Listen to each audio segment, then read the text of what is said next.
I'll let Hunter introduce you since he's interviewed you. He's already told our class about you, but that's been a while. Andre is one of our superstars, and he's highlighted on the web page, but the way they cycle through, he's not always tied to the English department or tech writing, so you may or may not have seen him.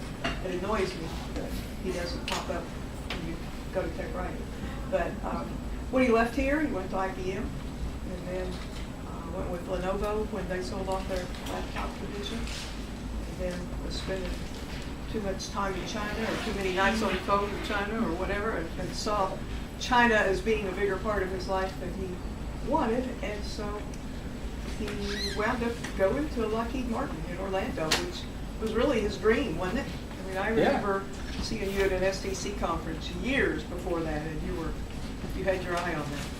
So, come in, WD. You want to go to the door? He's walking upstairs. Oh, WD, come on in. It appears like Dr. Sutcliffe hasn't changed at all. Good for her. Does she get her way all the time? Pretty much. One way or the other. Yeah. You She's have to smart that ask. way. I mean, there's decaf in. You have to ask. Anyway, without further ado, I told Andre he didn't have to prepare a theme, that you would ask him questions. But if you don't want to do that, I think has a backup plan. So we'll just kind of wing it. That sounds perfect. I'm Okay. best that way. All right. Well, this is Andre, my former student, who I'm very, very proud, and my really, really dear friend. And his wife Christy's back in the corner, his son Justice, and his daughter Cindy. Justice is 12 and Cindy 9, is that right? Right? I won't tell how old he is. Okay, I'll shut up and More let you than guys, 12 and 9. let you guys chat. So, when Dr. Sutcliffe asked me to come, first of all, thanks for coming. I really appreciate it. When I got my degree, it was like 3 feet of snow on the ground, and I drive from Joplin every day. So I was driving from Nevada this morning, and it was echoing back of what that was like. I was like, oh wow, it always snows whenever I come here. So I appreciate you coming. I asked Dr. Sutcliffe, I was like, well, what would you really want me to talk about? Dr. Sutcliffe, I think, gives me more credit than I deserve. She thinks I've done more than I think that I've done, but when she said, well, you've been pretty successful where you've gone, what have you done to be successful? And I had 18 hours from Orlando, Florida to the hotel last night to think about, well, she's kind of right. but what is it that I've done? I don't really know what it is. And after about 4 years at IBM and 4 years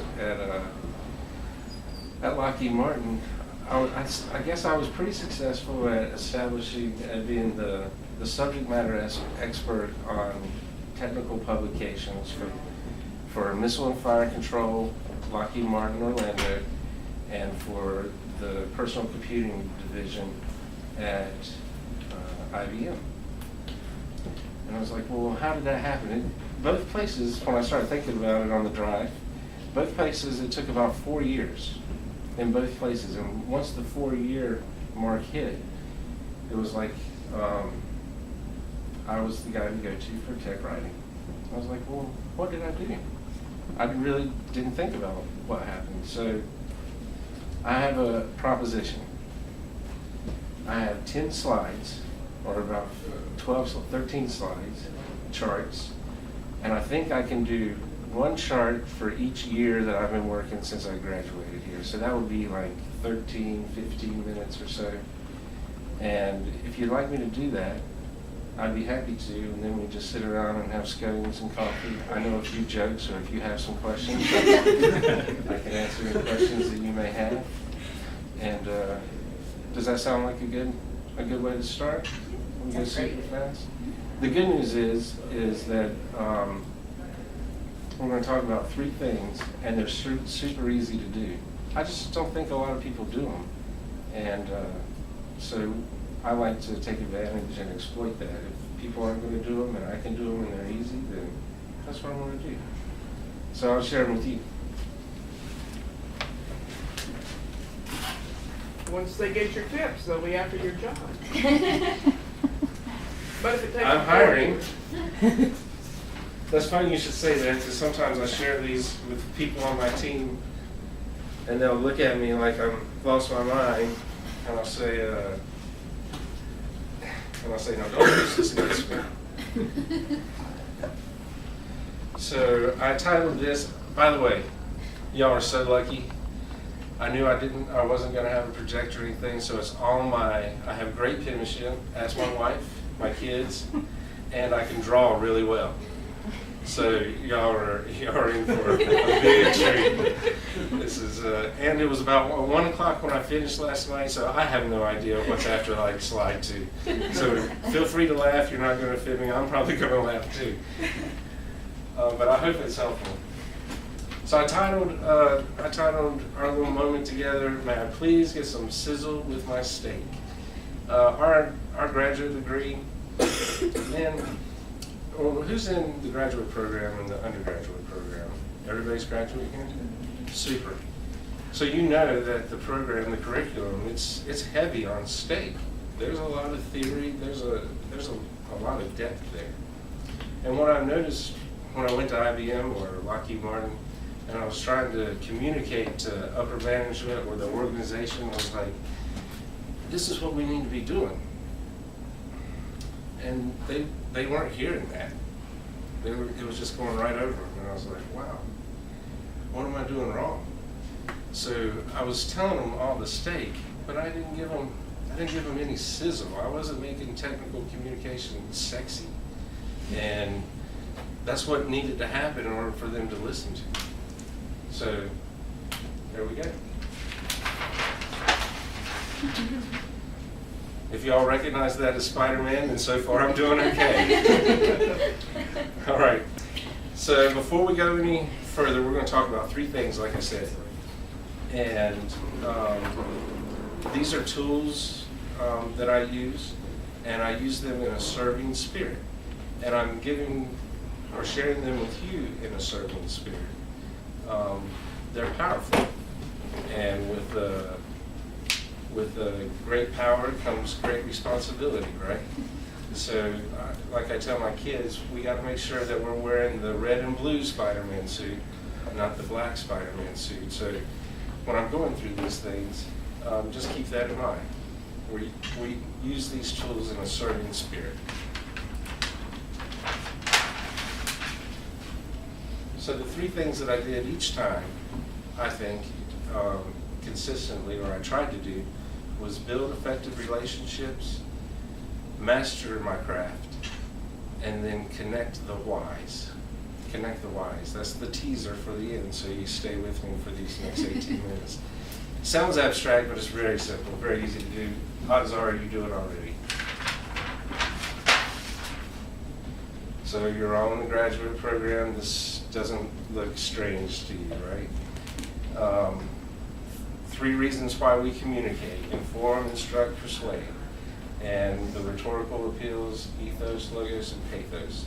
And we know that when we're authoring a book or a document, that's part of our audience analysis on how that document's going to turn out on the end. What I found out is when I'm talking to the organization, subordinates or peers or upper management, when I'm talking about how technical publications can serve them, I default to hear every time. That just works. I'm an analytical social style, so I like to go here and here. I'd much rather talk about the data and the theory, and I'm more comfortable doing that. But it really bores them out. You know, they're like big yawn, directors, their eyes cloud over, they go into a coma, and I'm like, oh great, I hope I don't get fired. But The reason I think this works is that people don't, not all people, okay, but the people that I've run into, people don't care what you know until they know that you care. And I think that's a big deal. So that's why I default there. Second thing in building effective relationships is getting a mentor. Obviously, I have Dr. Sutcliffe as a great mentor, and I've had some mentors along the way. Do all of y'all have mentors? Do you have enough, or would you like more? Well, you can't have too many mentors, right? Right? This person right here,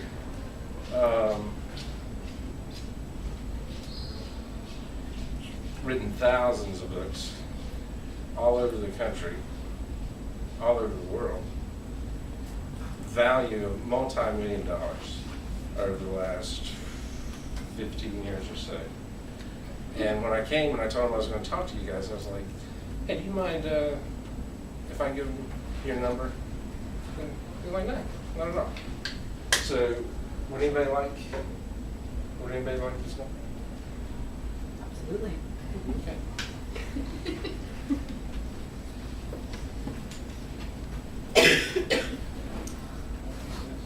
Anytime you got any questions, all right? No big deal. Now let's see if he was really serious though, right? Does everybody have a phone? A phone on them? Yeah, you got your phone? Yeah. Yeah, who doesn't have a phone now? I didn't buy a phone until like 2008. Let's call him. Call him, Jessica. Me? I'm scared. Let's all call him. I'm serious. He said he wanted us to, yeah, I'll be a mentor. Let's see. Let's call him. Wait, where does he live? What time am I calling him? It don't matter. If he really wants to be your mentor, it won't matter. So we just say, hi, I would like a mentor. Put it on speakerphone. Let's see what he says. We'll laugh at him. Should I call him? Yeah, put it on speakerphone. I say that my phone is missing.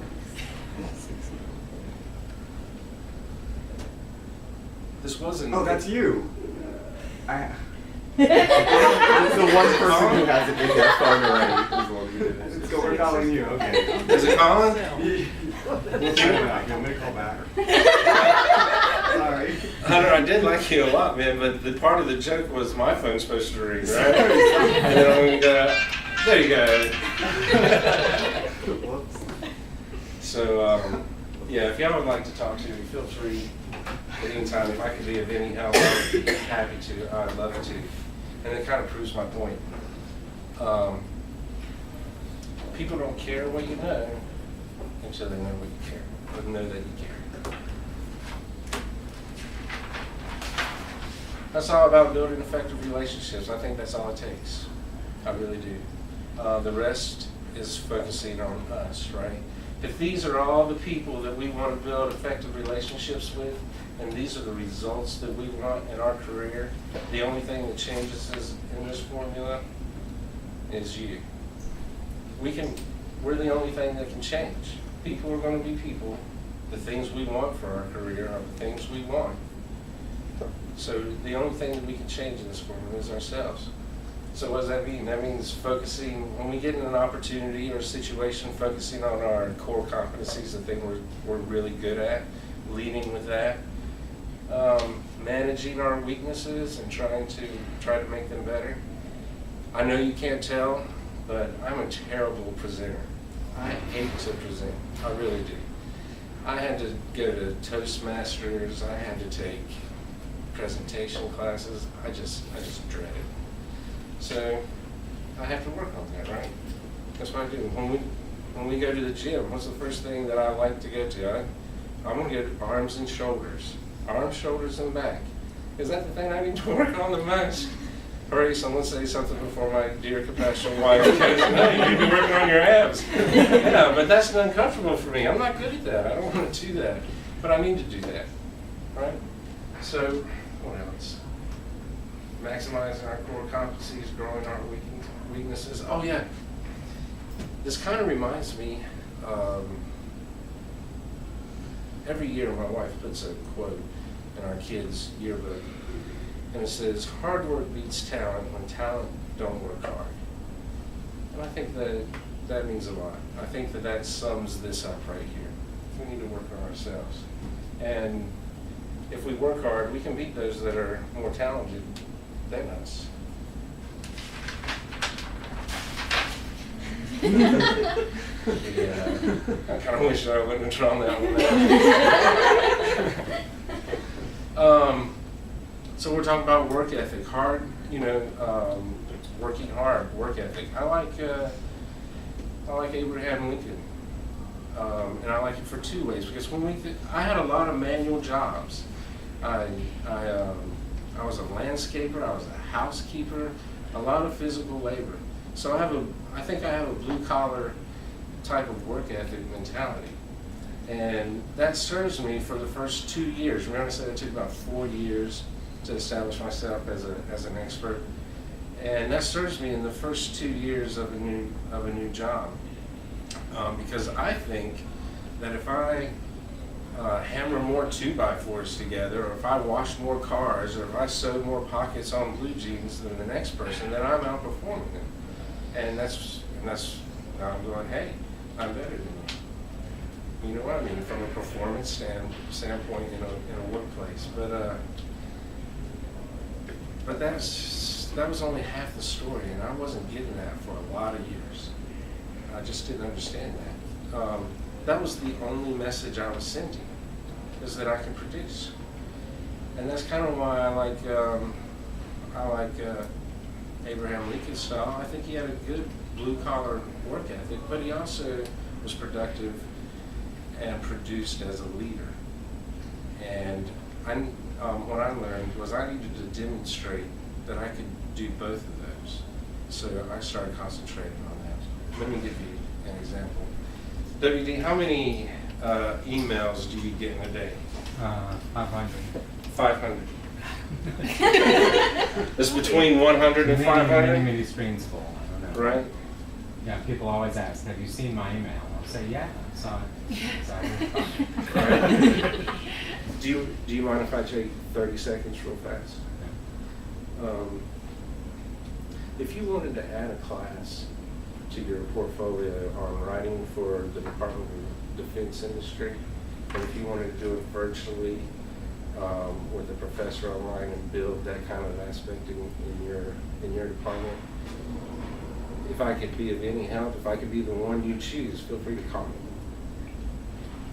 So what I just do, my style is a lot like Abraham Lincoln's. He's a walk-around talker, right? I didn't send an email. I don't send emails. My message got to him over 500 people. 30 seconds, I'm done. He might think about it, super. But if not, I didn't waste any time, and I communicated the message to him. That's what I wanted to do. I just like that. It kind of reminds me, dress, conduct yourself, have the business acumen for the job you want, not the job you have.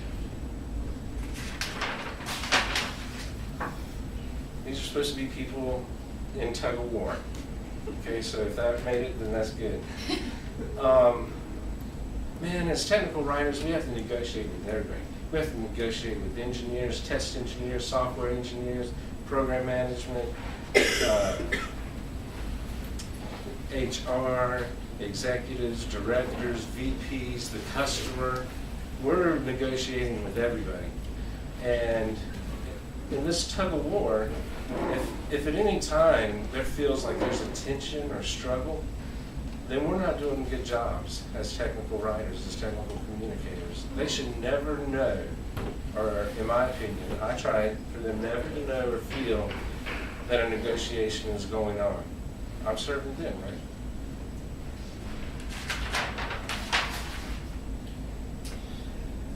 All right, honing our craft, being the master of our craft, right?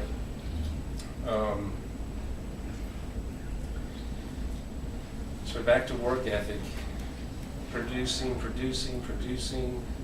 being a leader and producing as a leader, and we can be so focused on that.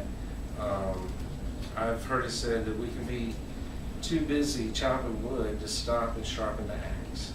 And so we have to remember to stop and sharpen the axe. And these are, if you like to write these down, these are some things that I do. I do every year because I don't remember them. I wish I did. I eat more blueberries, but I still don't remember them. Getting to yes, that's a real good one. That's on negotiation techniques. Social styles is great, right? So, although now that I know what your PhD is, you might not agree with the social styles, but the idea of it is that there's basically 4 types of people, like an analytical or an amiable or a driver or an expression. It helps me to identify what types they are so I can just be a better communicator. The art of feedback, that's really good. How to let people know that you're listening, right? Because usually it's all this, and it's important just to let them know that you hear them. I think it's important. Crucial confrontations are going to happen, but how can they happen so it's very benign, and we're just talking about natural consequences. And the speed of trust, that was helpful to me, as it showed me how to inject trust into a group and thereby increase their efficiency. I'm almost done. This is the man, did I really drop there? It makes sense at one time. This is the connecting the whys, right? We all have a reason why we do something, and everybody else has a reason why they do something. I came here to get my degree, and our whys change, right? When I came here, what I wanted to do, I wanted food, and I wanted shelter, right? That was my why.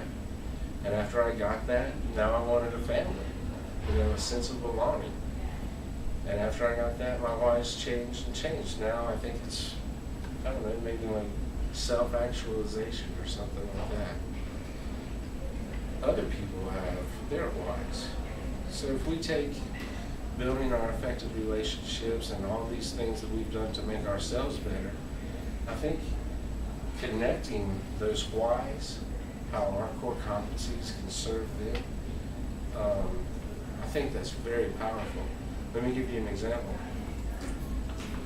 6 months ago, I updated my resume. I put everything that I've ever done on there. And I sent it through the little system for business development on a program that was struggling at Lockheed Martin, but I thought had potential. And it went to the head director, whatever, business development guy. And I didn't get an interview, and I definitely didn't get the job. And I was like, man, maybe I shouldn't give speeches or anything like that. Maybe I'm not very successful. What happened? 6 months later, I was put in charge of the multimedia group. So I have like the Tech Hubs group, the multimedia group, and the provisioning group. 6 months later, I have to give this multimedia pitch to this guy. So, executive director, his senior managers and managers, and we're wowing them. They're all baby boomers, almost getting out of the workforce, and we are wowing them with this demonstration. Who's heard of Oculus Rift? You've heard of Oculus Rift? I see a couple of heads. It's a gaming. Well, People use it for gaming. Right? It's a gaming, programming into it. right? Oh man, we had this seasoned gentleman at the table. We put these Oculus Rift on him, and he enters this virtual environment, right? And I go, walk over there to your product. And he walks over there, and he sees his product sitting there. I go, can you remove and install it? He said, no. I said, that's okay, this guy will help you. Here comes this another avatar. Walks up, removes and installs all the pieces on this weapon system. I go, do do you know how to operate it? And he said, no, he's the business development guru, right? No, I don't know how to operate. That's okay, this guy will show you. So that little avatar comes in here, and he has these on. It's like a ski mask, but it's like this. So when he's looking around, it's kind of funny because he sees a room, right? But there's nothing there. So I'm glad you got the number, and thank you for coming. So he throws the Oculus Rift down. I'm like, ooh, those are like development Oculus Rifts. They're not even out yet. I hope he didn't break them. And he goes, I want it, I need it, where do I sign? He didn't even ask how much it was. It's like $1 million, but he knows he's going to make $50 million over the next 2 years. And I go home and I'm talking to my wife and I'm like, that dude would not give me the time of day when he saw the logos on my resume. But it wasn't until I connected my core competencies with what he wanted and built that relationship, showed him that I cared, and now that relationship's there. Now whether I choose to do it or not, now I have to get over that and do the right thing, right? But I'm kind of still upset about that, but I think that demonstrates that idea or that thought. We're almost done.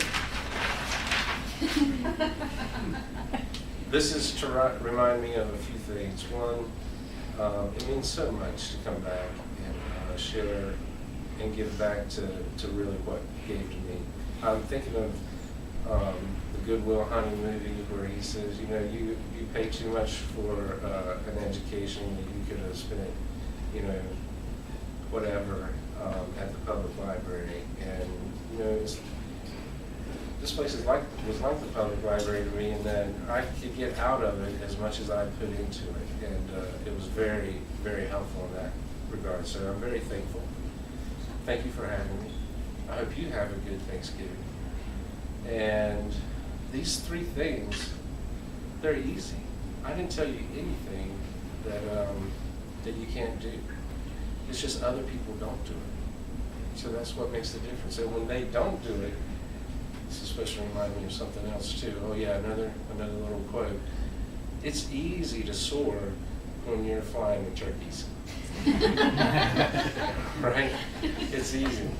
So for the last 13 years, about 75% of what I learned here I use every day and have forever. And I not only that, but I've used them right here, right now, in this 18 minutes that I took yours. And I'd like to go over real super fast. The ethics of technical communication, right?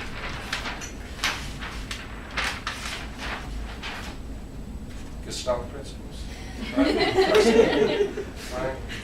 Aristotle, the rhetorical appeals. I'm thinking Lacan's right here, but I couldn't make the connection, so I really couldn't say it. I'm not going to say it if I don't know. The art of rhetoric, rhetoric of leaders, rhetoric of science. Foucault, power struggles.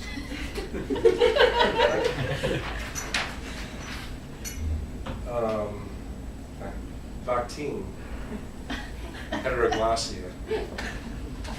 All the voices. Maslow's hierarchy of needs. Super. Justice, I'm sure that this is going to bring a pretty penny 30 years from now with all the magical sketches in there. You can have this. Sydney, you can have the video that Mom did for you, okay?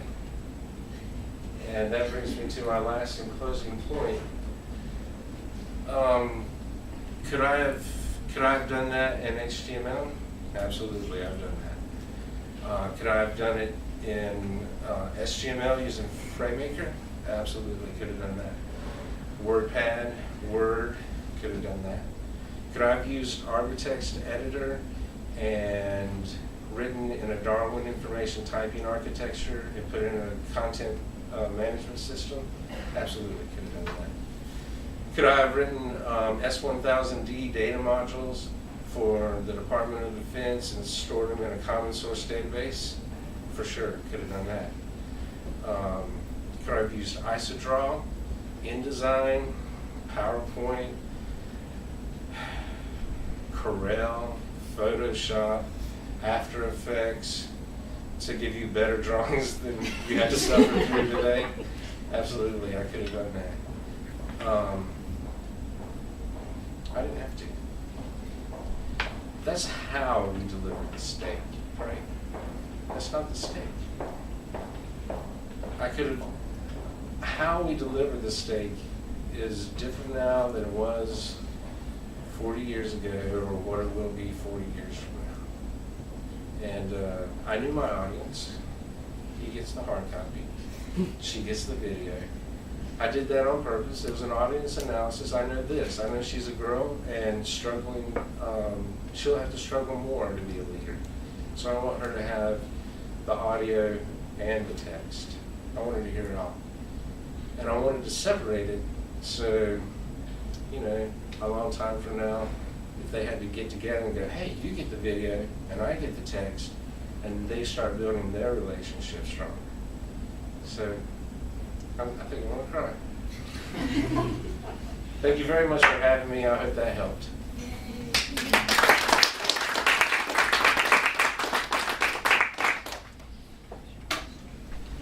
I didn't take up the whole time, did I? The introduction.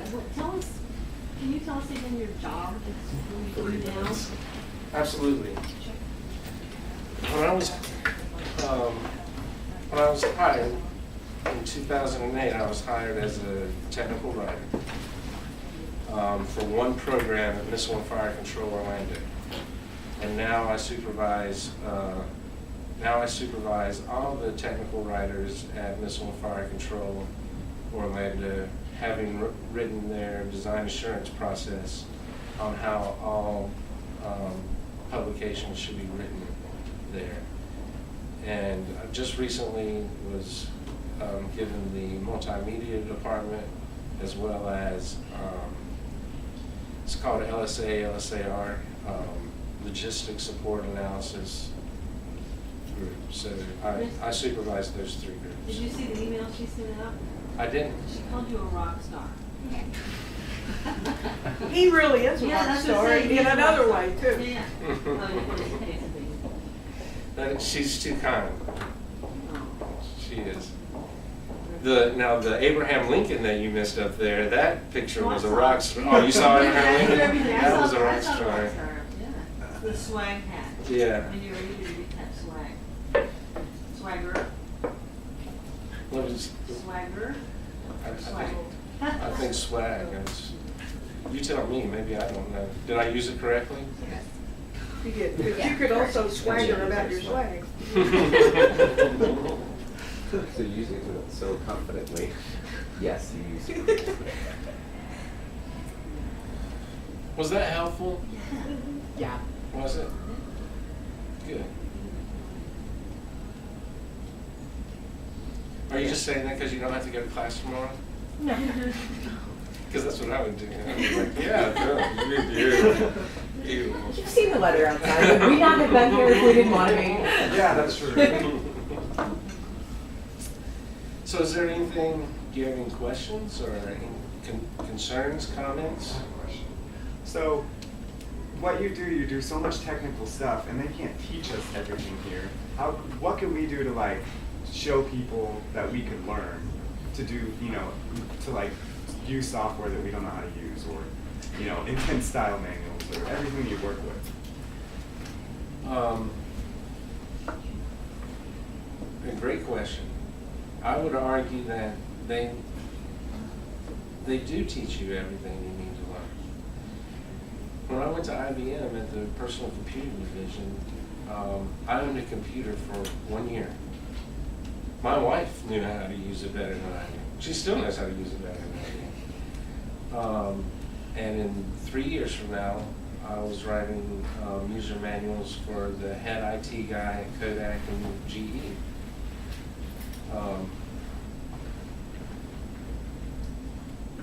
I was taught what I learned or what I needed to know.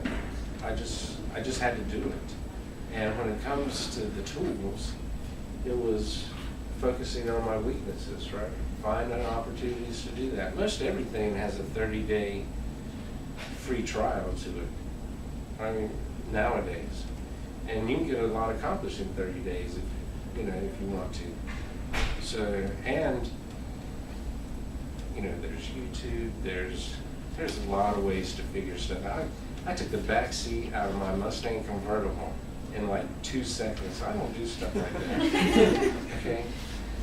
It took me 3 months to get it back in, but I took it out in 30 seconds. So I think they do teach you everything you need to know, and I think it's the how we do it is on us to make it fit in the organization that we want to contribute to. I didn't know jack diddly about Oculus Rift or making 3D virtual environments. And one day I was shooting lasers out of a white 2x4 that I made, and I go, hey, that's kind of cool. It wasn't Call of Duty cool, but it was kind of neat. Do you have any advice for, getting in the door somewhere?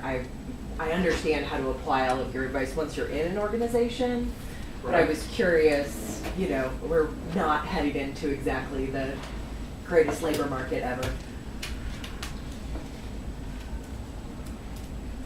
Yeah, so I hear what you're saying.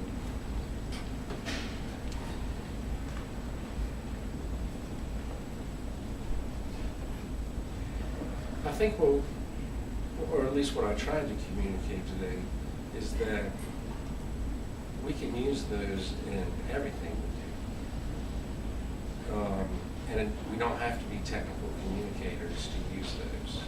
I think that those principles are kind of absolute, no matter if we're a chef or whatever we choose. So I guess by introducing it that way, I might say that building those effective relationships and serving other people that know decision makers or that are decision makers, then that's important. And it's not I have 384 friends. I've built an effective relationship. Someone has had a need and I've served them, and in the spirit of maybe there's a win-win here, and I can benefit as well. So I would search out those effective relationships. Does that sound too abstract? Searching out No, I get what effective you're saying. relationships? Go ahead, I'm not doing it. What's the biggest mistake we make when we're like trying to apply or in an interview or that you've seen that we should avoid?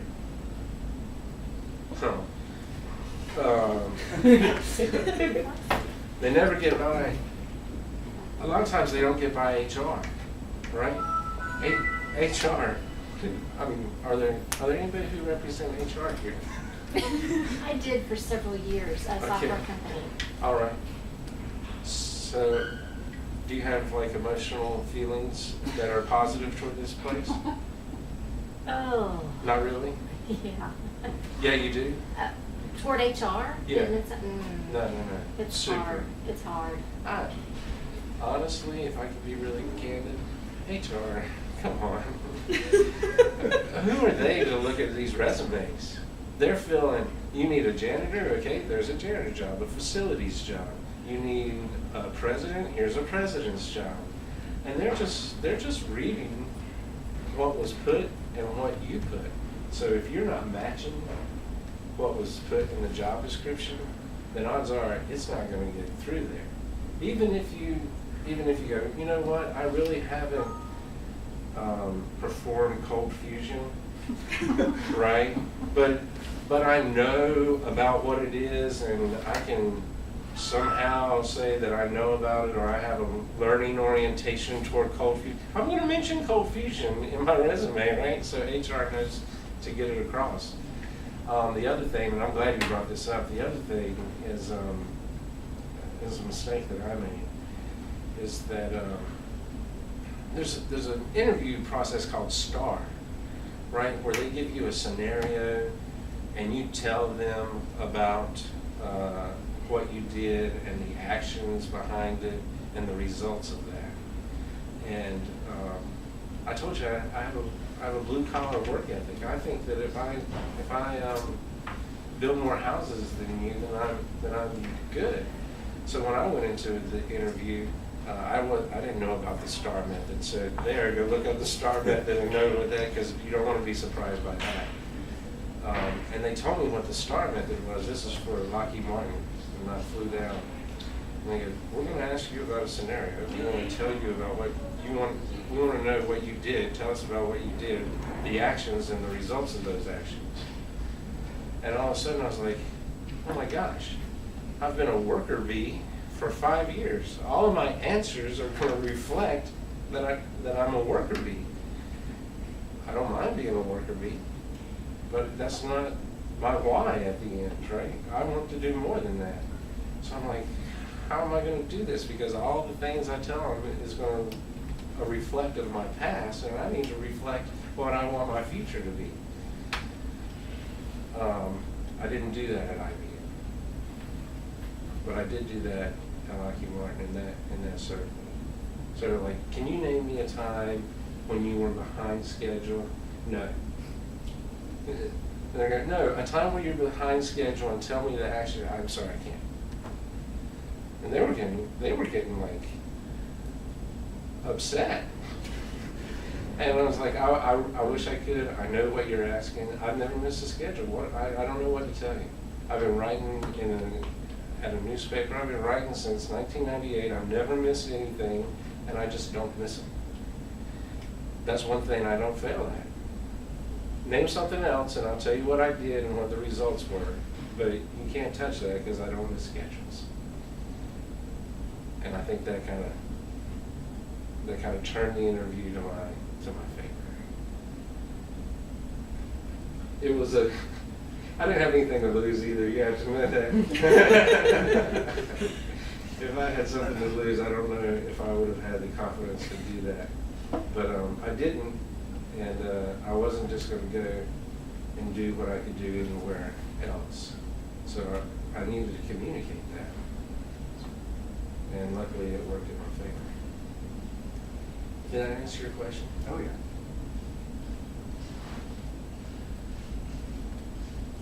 Something you showed me. Yeah, I'm trying to show you. Oh. Y'all have anything else? What's your favorite part about your job? Let's go. Yeah.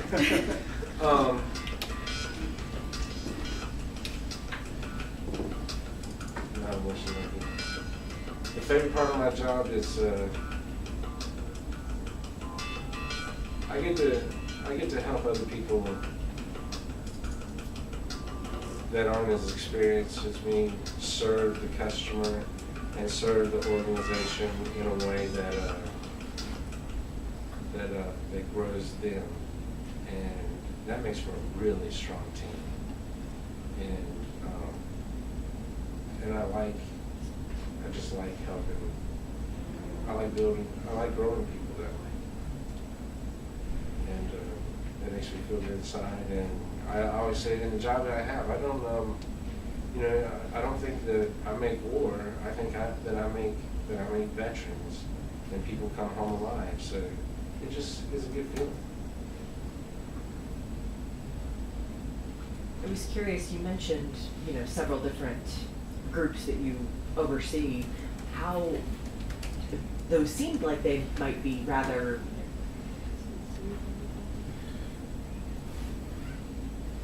a great variety of projects that you're overseeing. Is that hard to kind of bounce between things, in multimedia, and then with, documentation that's going to be a little more cut and dry?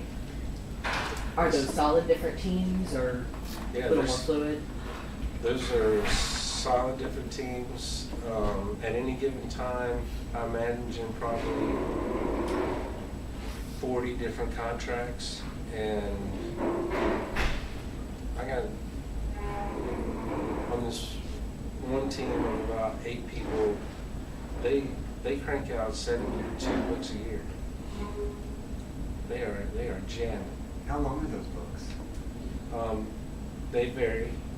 An aircrew manual is 125 pages. A depot maintenance manual, a high concept, hard maintenance manual, about 4,000 pages.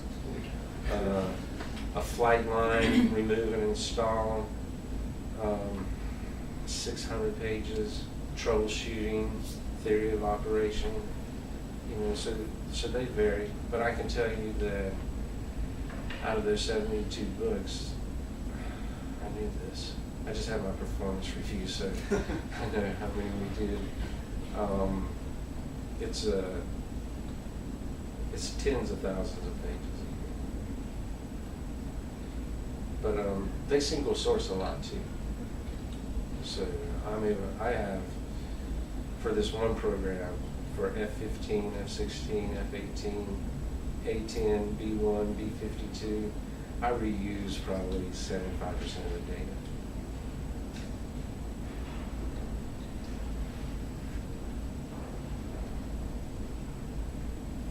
Did I answer your question? Yes, I'm just thinking about the sheer volume of that. I thought It's my fun. 20-page paper for the end of the semester was unreasonable. Perspective. So maybe that didn't seem so bad. It's not single source though. No, I'm fairly sure single sourcing equals plagiarism stuff.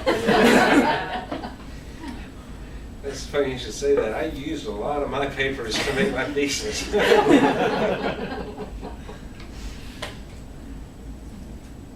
Well, guys, if you don't have any more questions, again, thank you so much. Thank you everybody for coming. It means so much that you even care. And if I can help in any way, feel free to take me up on that. As you walk out, I have a multimedia demo you can look at. I can show you the virtual world of people walking around, avatars, do a maintenance task or operation task, or Parts Explorer where the thing comes apart and you show how to put it back together again if you're interested in it. If not, you're not going to hurt my feelings. There's a lot of people that like it. Did I serve you? Yes, absolutely. Why don't you scoot over to the end of the table so there'll be more room for people to get behind you to look at that? Because I suspect they're going to be interested. I am. I'm gonna be Yeah. there.